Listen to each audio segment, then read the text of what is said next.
What's going on, guys? Welcome back to another random video, and today we're going to be looking at the blower motor replacement for 1971 Ford Econoline. Here's a comparison to the motor. The left one's the old one, the right one's the new one. If you need a part number, there it is. So first we're going to attach the motor to the base using the nut and washer we took out from the old unit.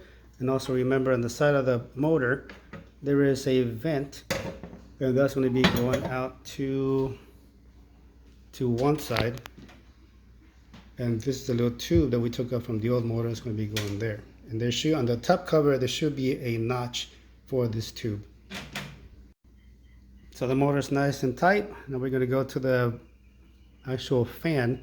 So I just want to point out, over here there is an Allen screw, so you're going to need a long Allen wrench to get to it, and all you're going to do is line it up to the shaft of the motor, like that. We're going to put the fan down when it's just a little bit past being flush.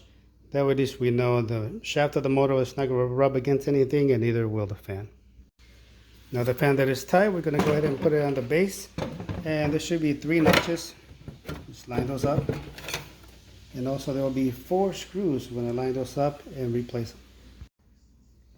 We have those screws tightened up, and I went ahead and also zip tied the wires for the motor. Come out here on the side, that way they'll be out of the way. Came across a little bit of a problem. This little piece was broken, so what I'm going to do is just drill a hole and run a zip tie from the back end and through the hole, and then put another zip tie on the other side. Make it simple. Alright, went ahead and drilled a hole, ran a zip tie, see, so that's not going anywhere.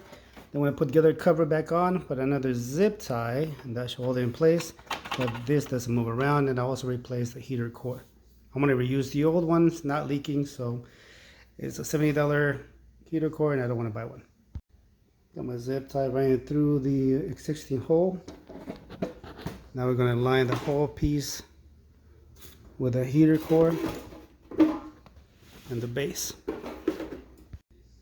Alright, we got everything lined up. So before we do the outside screws, we're going to do the top screws. These are the ones attached to the base of the motor.